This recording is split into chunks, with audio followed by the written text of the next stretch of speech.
Hello दोस्तों, आपका फिर से स्वागत है आपके अपने YouTube channel online target math में। आज हम लोग प्रमेय 6.6 पढ़ेंगे। जो क्लास 10th का 6.6 प्रमेय है वो हर बार पूछा जाता है एग्जाम में, 5 मार्क में पूछा जाता है और ये बहुत इंपॉर्टेंट प्रमेय है। तो चलिए हम प्रमेय को देखते हैं। तो प्रमेय में पहले क्या इसका स्टेटमेंट पढ़ते हैं। तो स्टेटमेंट पढ़ेंगे, उसके बाद क्या लिखते हैं, दिया है, क्या दिया हुआ है, उसके बाद क्या सिद्ध करना है, उसके बाद हम प्रूव करेंगे। तो चलिए पहले स्टेटमेंट हम पढ़ लेते।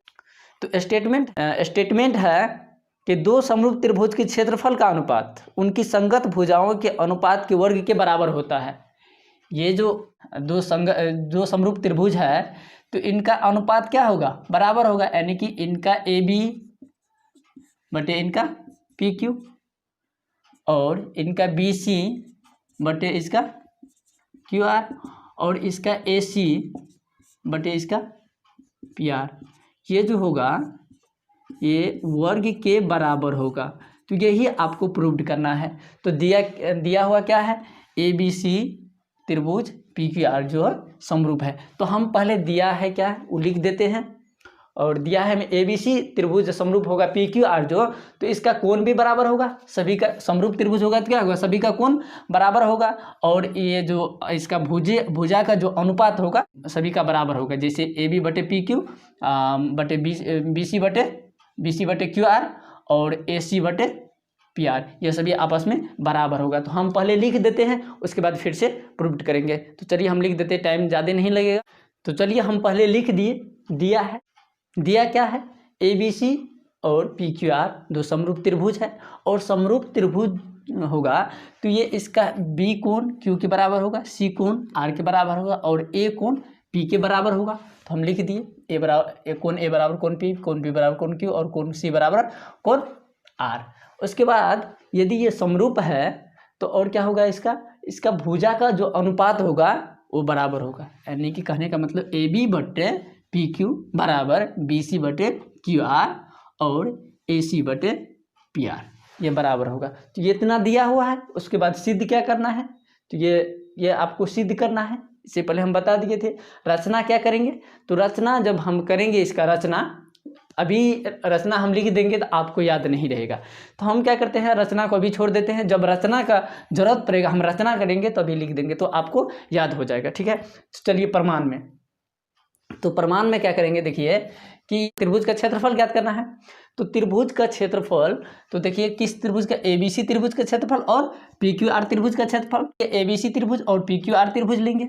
तो त्रिभुज ABC एवं त्रिभुज PQR में, ठीक है। अब इसका क्षेत्रफल ज्ञात करेंगे।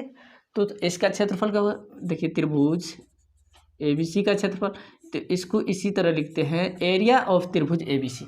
एरिया मतलब क्षेत्रफल होता है, ऑफ मतलब क्या होता है, ABC। तो ABC त्रिभुज ABC का क्षेत्रफल, तो एरिया ऑफ त्रिभुज ABC कह सकते हैं, या त्रिभुज ABC का क्षेत्रफल इसको लिख सकते हैं। तो ये इसी तरह लिखिए एरिया ऑफ त्रिभुज ABC। और देखिए ये अनुपात में है, AB बटे PQ क्या है, AB बटे PQ अनुपात में है, अनुपात मतलब बट्टे हुआ, तो ये बट्टे में है, तो इसको भी हम क्या करेंगे, बट्टे में लिख देंगे। त्रिभुज ABC का क्षेत्रफल और त्रिभुज किसका, त्रिभुज PQR का क्षेत्रफल, यानी कि एरिया ऑफ त्रिभुज PQR। चलिए अब इसका क्षेत्रफल क्या होता है, देखिए ABC का क्षेत्रफल क्या होगा, तो 1/2 गुना आधार गुना ऊंचाई, आधार को B लिखते हैं, ऊंचाई को H लिखते हैं। इसका भी होगा 1/2 गुना B गुना H, है ना।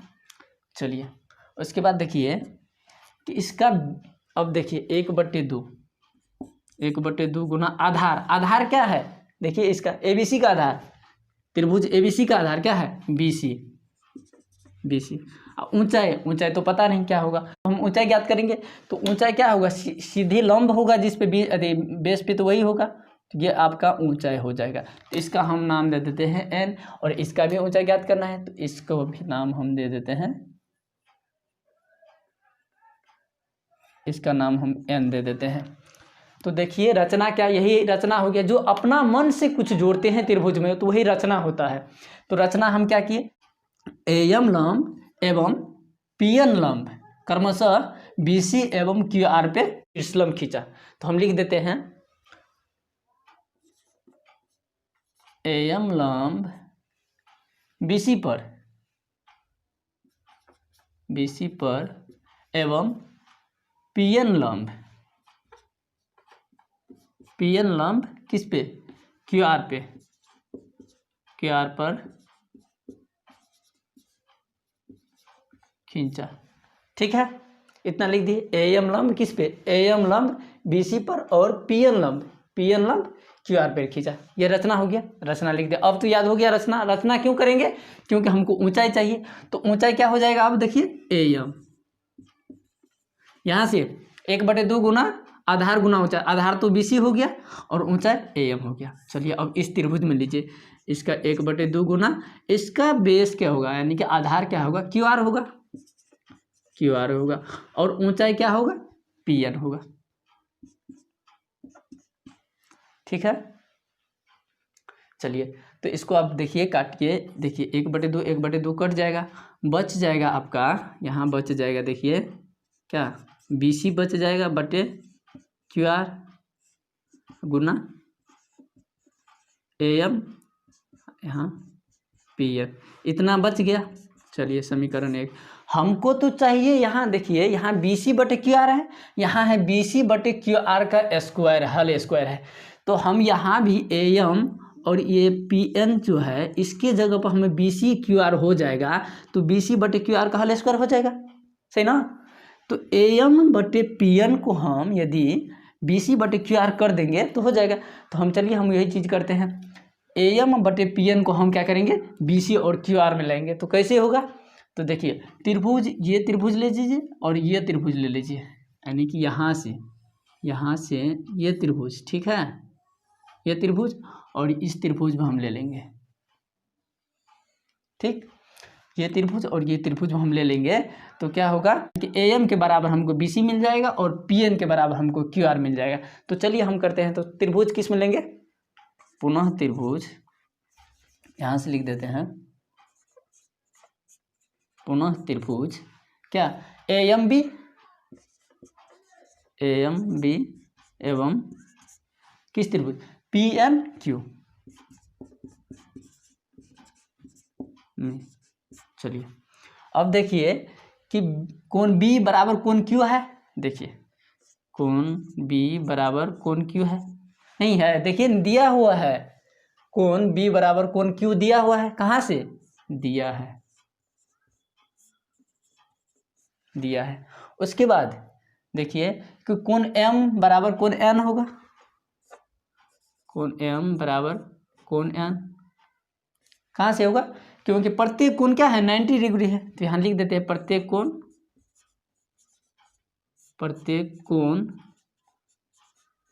90 डिग्री का है, इसीलिए कोण M बराबर कोण N।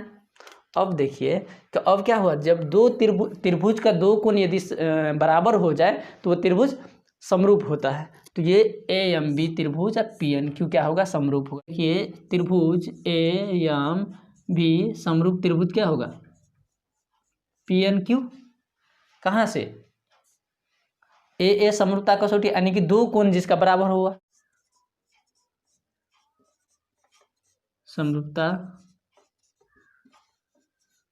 कसौटी से, AA समरूपता कसौटी से जिसका दो कोण क्या हुआ, बराबर हुआ। AA समरूपता, यदि 3 कोण बराबर रहता तो AAA समरूपता कसौटी, इसमें 2 कोण बराबर है तो एंगल समरूपता कसौटी से। तो इतना हो गया। चलिए अब हम क्या करते हैं, देखिए तो ये समरूप त्रिभुज हुआ और कौन, ये त्रिभुज और ये त्रिभुज क्या हुआ, समरूप हो गया।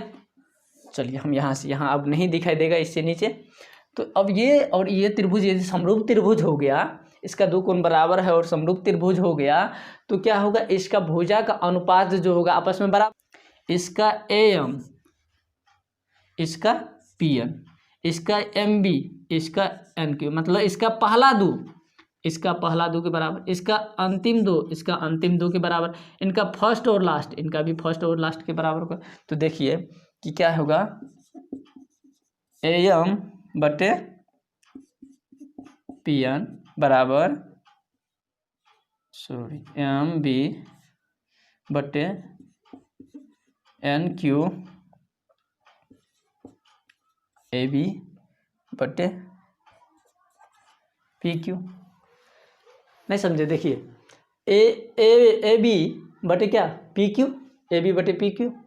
देखिए ए एम बटे पी एन, ए एम बटे पी एन, अब बी एम बटे क्या क्यू एन, तो है ना। तो अब इतना तो बराबर हो गया। अब चलिए देखिए हमको क्या चाहिए, हमको ए एम बटे पी एन, ए एम बटे पी एन, यानी कि यहाँ क्या है ए एम बटे पी एन, इसके बराबर चाहिए बी सी बटे क्यू आर। तो यहाँ पे बी सी बटे क्यू आर नहीं आया, पर देखिए ए बी बटे क्यू आर आया है।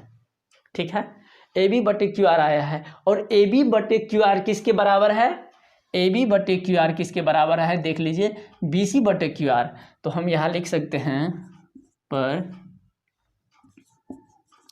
ए बी बटे क्यू आर बराबर बी सी बटे क्यू आर बराबर ए सी बटे पी आर।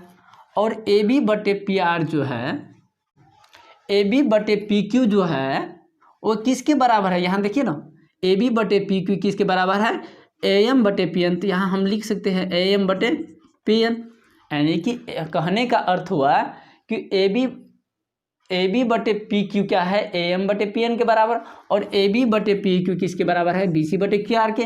तो ए बी बटे पी एन नहीं हो गया बी सी बटे क्यू आर के बराबर, इतना बराबर इतना है, और इतना बराबर क्या है बी सी बटे क्यू आर है, इतना बराबर बी सी बटे क्यू आर है ना। तो हम इसके जगह क्यू आर बी सी बटे क्यू आर लिख सकते हैं। चलिए तो हम लिख देते हैं ए एम बटे पी एन बराबर क्या हो गया बी सी बटे क्यू आर। नहीं समझे?